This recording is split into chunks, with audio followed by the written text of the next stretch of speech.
Imagine ler um documento de 2 milênios atrás, onde o autor simplesmente embaralha de propósito a cronologia do fim do mundo. Sim, e não por um erro de edição, né? Exato, não é confusão mental. É tipo uma tática psicológica meticulosa de sobrevivência para os seguidores dele. E hoje, o nosso mergulho é exatamente sobre olhar sobre o capô dessa mecânica. É uma mecânica fascinante, para dizer o mínimo. Com certeza. Nós temos em mãos uma pilha de análises rigorosas de textos antigos, vai da fundação lá em Gênesis até a escatologia do Evangelho de João. Passando por manuais inteiros de interpretação, claro. Isso, aqueles que tentam dar sentido a tudo, sabe? E o objetivo aqui, para quem nos acompanha, não é debater dogmas ou levantar bandeiras de alguma instituição. Não, de forma alguma. A ideia é outra. Dizer sim de uma das arquiteturas literárias e filosóficas mais influentes de toda a história humana. É entender o design da coisa, né? Exatamente. Como é que conceitos antigos, tipo arrependimento e esperança escatológica, foram desenhados para reprogramar a cosmovisão de bilhões de pessoas hoje. Eu tô super animado pra começar. Ah, eu também. E, bom, o que torna essa exploração tão pertinente hoje é que frequentemente a mente moderna impõe a própria ansiedade sobre textos que operam numa frequência completamente diferente. Aham, a gente faz muito isso. Fazemos o tempo todo. Para entender a engenharia de uma narrativa que abrange milênios, Da promessa no Éden até o fim de tudo. isso, até a consumação cósmica. Para entender isso, é fundamental calibrar as ferramentas de leitura primeiro. É aquele negócio, a gente precisa definir os termos. Com certeza. E as fontes trazem 2 termos que o pessoal adora jogar em debates intelectuais, que são exegese e hermenêutica. Nossa, sim, o tempo inteiro. Pois é, mas os materiais que embasam a nossa análise hoje, especificamente o trabalho de um acadêmico chamado Gordon Fee, ancoram essas práticas de um jeito muito estrito. E muito vital, né? O Fee é bem incisivo nisso. Porque é fácil presumir que ler um texto antigo é só, traduzir as palavras para o português e pronto, acabou. Quem dera fosse tão simples. Pois é, mas ele define a exegese como uma tarefa que é primariamente e quase que exclusivamente histórica. É o trabalho braçal mesmo. De tentar ouvir a mensagem com os ouvidos de quem estava lá no primeiro século. Exato. É investigar o idioma original, óbvio, mas também o clima político, a geografia. O autor estava inserido em uma cultura de honra e vergonha no Oriente Médio, sabe? Não dá para ler com a mentalidade de um escritório corporativo de hoje. De jeito nenhum. A exegese é cavar a terra para descobrir a intenção nua e crua do autor, muito antes que séculos de tradição acabem cobrindo tudo. Sabe uma analogia que me veio à mente enquanto eu lia isso? Qual? Tentando visualizar esse processo, a exegese me parece muito com o trabalho de um arqueólogo, tipo escavando um vaso no meio do deserto da Judéia. Ah, gostei. Um trabalho delicado. Sim, ele usa aqueles pincéis fininhos, descobre a composição da argila, tenta identificar se o vaso guardava grãos ou azeite e data o artefato. Isso é exegese. Perfeito. O peso dessa distinção histórica é exatamente o que protege o texto da gente mesmo. Como assim? É que a mente contemporânea tem uma tendência meio predatória. A gente lê qualquer material e imediatamente já pergunta, tá, mas o que isso significa para mim hoje? Pra ontem. Exatamente. E a exegese exige que essa pergunta seja suspensa. Você tem que perguntar primeiro o que isso significou para eles, lá e na época deles. Faz todo sentido. E só depois que essa âncora histórica está presa no chão, entra o segundo conceito, que é detalhado por estudiosos como Grant Osborne nas nossas fontes. A famosa hermenêutica. Ela mesma. A hermenêutica é a ponte. Ela pega aquele significado original que o arqueólogo extraiu a duras penas e traduz para o presente. Garantindo que não violente a intenção original, né? Exato, garantindo a coerência com todo o resto da narrativa. Então, pegando o gancho da minha analogia, a hermenêutica seria o curador do Museu Moderno. Continua. O curador pega esse mesmo vaso antigo, coloca ele numa galeria em São Paulo ou Nova York, bota a iluminação correta em cima dele, e aí ele explica para os visitantes por que aquele recipiente ainda importa para a civilização atual. É uma ótima imagem. ilustra muito bem a divisão das tarefas. Mas as fontes acadêmicas deixam um adendo crucial aí. Qual? O curador do museu não pode simplesmente colocar o vaso sobre a luz que ele acha mais bonita ou que combina com a decoração. Ah, verdade. Ele tem regras. Bem, se a iluminação for muito forte ou se ele ignorar o controle de umidade, aquele pigmento milenar desbota, o vaso racha. Nossa, destrói o artefato. Pois é. A hermenêutica não é uma licença poética para inventar um significado novo só para ficar palatável para o século XXI.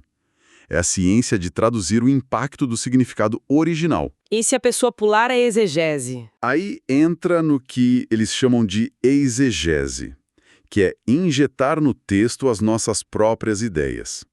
Ignorar o arqueólogo e deixar o curador fazer o que der na telha, geralmente transforma um documento sagrado num mero espelho do leitor. É como usar aquele vaso de valor inestimável para segurar a porta do quarto, só porque não teve o esforço de entender para que ele servia. Exatamente isso. Um desperdício.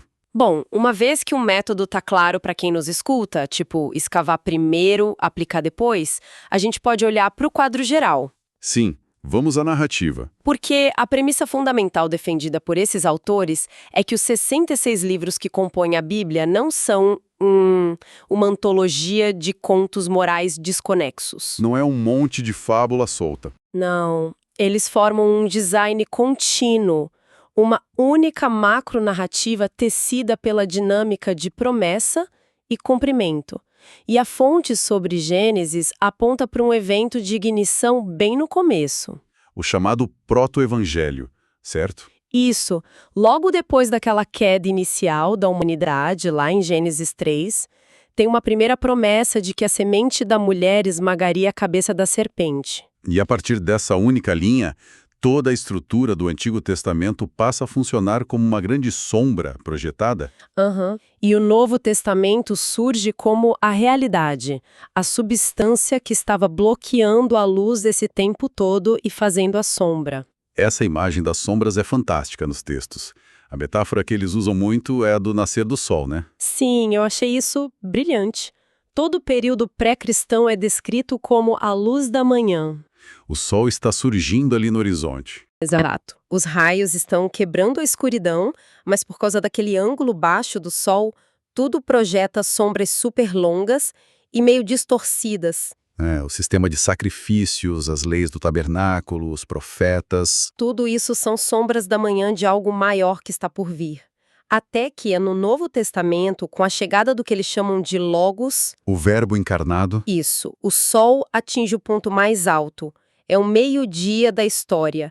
A luz cai a pino e as sombras simplesmente desaparecem, porque a realidade plena está ali embaixo do sol. Essa progressão resolve muitas tensões de leitura, mas assim, ao mesmo tempo cria um desafio intelectual gigantesco para quem estuda a cronologia da fé. Foi a primeira pergunta que me veio à mente. Porque se a luz plena, essa verdade que salva, só é revelada ao meio-dia com o Logos, como é que a narrativa lida com os personagens que viveram lá atrás, nas sombras da manhã? Exatamente. Como fica a situação de alguém como o patriarca Abraão, por exemplo? Ele viveu milênios antes desse meio-dia histórico. Muito antes. Ele sequer conhecia o conceito de um Messias encarnado. Não sabia o nome histórico que seria associado a isso.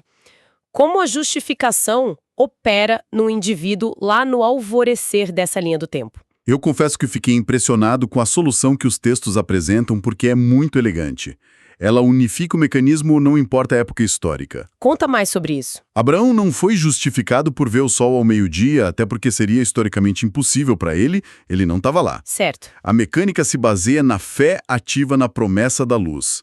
Quando a narrativa relata que ele acreditou, mesmo diante de um Deus que até então não tinha rosto... E diante de uma promessa que parecia biologicamente impossível, né?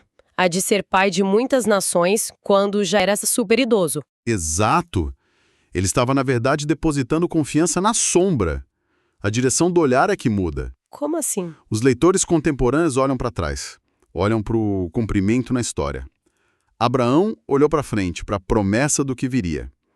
Mas o objeto dessa confiança é rigorosamente o mesmo, Ah, entendi. A regra do jogo nunca mudou. Nunca sofreu mutação. A moeda de troca, vamos dizer assim, sempre foi a confiança na promessa. E isso leva a gente direto pro DNA dessa promessa que se cumpre ao meio-dia. O cerne da questão. Sim. Se toda a história humana relatada ali afunila para esse logos, qual é exatamente o conteúdo da mensagem que ele traz? O tal do evangelho, né? As fontes dissecam as características dessa mensagem. E a anatomia disso tem implicações psicológicas bem profundas. E começa pela própria reivindicação de origem, que é algo que não dá para ignorar. Sem dúvida. O primeiro pilar que o texto coloca, e é irredutível, é a origem não humana da coisa. O apóstolo Paulo bate muito nessa tecla nas cartas dele. Sim, ele defende lá na carta aos Gálatas que a mensagem que ele prega não foi sintetizada em um concílio de pensadores. Não foi um brainstorming humano. Não foi herdada de uma escola filosófica. Ele diz que foi recebida por revelação. E essa distinção de origem não é só um detalhezinho teológico para ficar bonito no papel. É o que sustenta tudo. É a premissa que impede que a mensagem seja tratada como um mero programa de autoajuda moral. Se a origem é externa à humanidade, a exigência que ela faz também transcende dar só uma polida no comportamento. O que nos joga no epicentro dessa exigência, né? Que é o conceito grego de metanoia. O famoso arrependimento. Pois é, traduzido como arrependimento. Mas a análise linguística da fonte mostra que o uso cotidiano dessa palavra hoje foi muito diluído. Severamente diluído.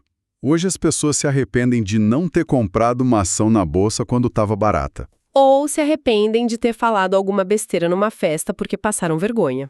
Exato. Mas a metanoia que a narrativa exige é um terremoto cognitivo. É fundamental separar as coisas aqui. O que as fontes dizem sobre a diferença entre o remorso comum e o arrependimento genuíno. O remorso é puramente focado no ego. É a angústia desesperada pelas consequências de um erro. Tipo, o medo da punição? Medo de ser pego, tristeza de ver a própria reputação manchada. O texto argumenta que esse tipo de tristeza produz morte. Porque gera estagnação, né? A pessoa fica amargurada, mas não muda a raiz do problema. Perfeito. A metanoia, por outro lado, significa literalmente mudança de mente. É uma intervenção que recalibra o intelecto, as emoções e a vontade de uma vez só. É uma mudança na sala de comando. Sim, a pessoa não só sente o peso da própria falha frente a um padrão absoluto, mas ela passa a ter uma repulsa ativa por essa falha. E aí redireciona a trajetória existencial dela. Tentando traduzir isso para uma arquitetura de sistemas de computador, porque eu adoro uma analogia de tecnologia. Manda ver. A metanoia afasta completamente a ideia de que a mensagem bíblica propõe um aprimoramento moral gradativo. Não é como baixar um patch de segurança para consertar um bug no seu celular. Uma atualização simples. Não. É um reconhecimento de que o sistema operacional inteiro está corrompido. Exige formatar o disco rígido e instalar um sistema inteiramente novo. É drástico. A reinstalação do sistema é muito boa. Ajuda muito a elucidar o ponto de partida. Mas exige uma ressalva vital aqui, para a gente entender a antropologia do negócio. Qual seria a ressalva? É que, diferente de um pedaço de silício, de um hardware de computador, a mente humana mantém a memória e as tendências do sistema operacional antigo. Ah, mesmo depois de formatar? Mesmo depois. É por isso que os textos não terminam no momento da adoção desse novo status. Eles enfatizam uma tensão, um embate que é diário. O conflito interno. Isso. O novo paradigma está instalado. Dá o status de vida para a pessoa. Mas o hardware humano ainda sente a força gravitacional dos velhos algoritmos. Aqueles comportamentos antigos puxando a pessoa de volta. O que justifica as constantes exortações ao longo do Novo Testamento para renovar a mente. Exato. É um evento definitivo de mudança de status, sim, mas seguido por uma vida inteira de atualização de drivers e combate a malwares antigos. Genial. E agora todo esse maquinário interno de transformação precisa ter um vetor, uma direção. Precisa apontar para algum lugar. Exato. Uma vez que o indivíduo passa por essa metanoia, para onde a narrativa aponta a bússola dele. E aqui a gente volta para aquele ponto que levantei lá no começo do nosso mergulho. O momento brilhante da cronologia invertida. Sim, o momento onde a linha do tempo do futuro é propositalmente virada de cabeça para baixo. A gente está entrando agora no território da escatologia joanina. O Evangelho de João, ali entre os capítulos 13 e 18. Isso, os discursos de Jesus na última ceia. É um caso de estudo fascinante em liderança e psicologia em tempos de crise extrema. Pensa no cenário. A execução dele era iminente. O grupo ia entrar em colapso total. Sim, e sabendo disso, ele faz promessas de retorno. Só que a ordem que essas promessas são entregues desafia completamente a progressão histórica dos fatos. Vamos mapear a realidade histórica primeiro para quem está ouvindo entender o tamanho da inversão. Claro, vamos alinhar a linha do tempo. Se a gente organizar os retornos prometidos ali numa linha estrita, temos 3 marcos. O primeiro seria o mais imediato. O retorno na ressurreição, apenas 3 dias depois da morte. Sexta-feira morre, domingo volta. Isso. O segundo marco acontece em algumas semanas.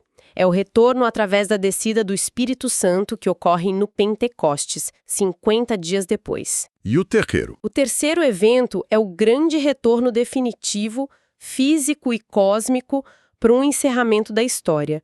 Algo que, na linha do tempo, estava situado num futuro longínquo, a milênios de distância. Ou seja, 3 dias, 50 dias e depois milênios. Uma progressão linear perfeita, do mais perto para o mais longe. E é uma progressão lógica que, francamente, qualquer pessoa usaria para acalmar um grupo de amigos que está em pânico, né? Com certeza, se alguém vai viajar e deixar a família preocupada, a primeira coisa que se diz é: calma, eu volto neste fim de semana. Mas é exatamente o oposto do que ele faz lá no capítulo 14. É muito louco isso. Ele começa o discurso apontando direto para o evento mais remoto e improvável possível.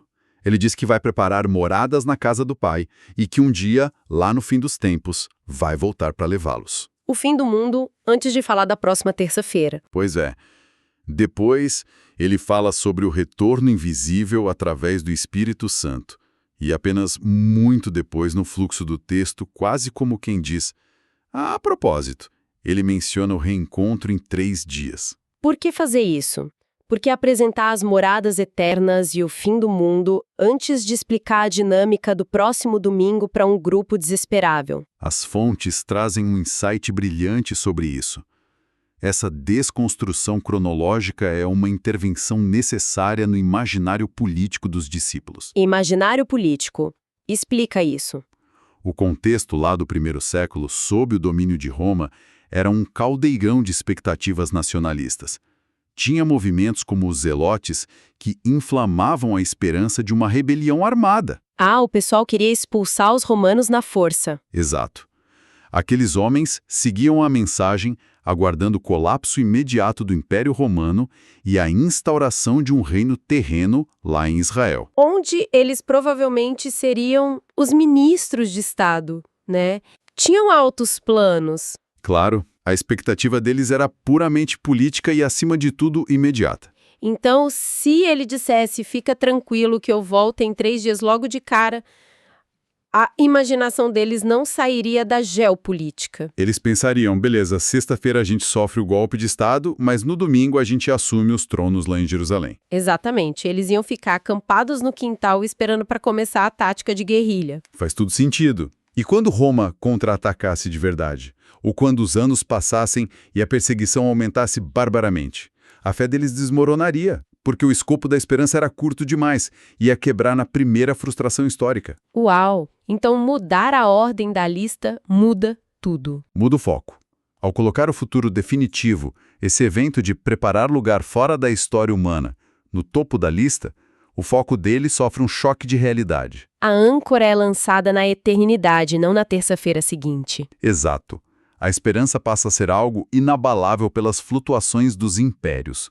O retorno invisível, a era do Espírito Santo que viria em 50 dias, serviria justamente para equipar as pessoas a suportar o longo vácuo histórico de milênios. É uma engenharia reversa projetada para gerar resiliência a longo prazo.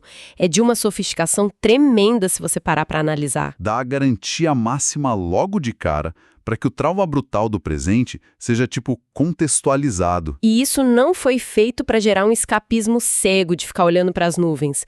Foi para dar o lastro psicológico para que eles pudessem fincar os pés no chão e atravessar séculos de impérios caindo e levantando. Mostra uma compreensão profunda de que o ser humano é movido pelo destino que ele enxerga lá na frente.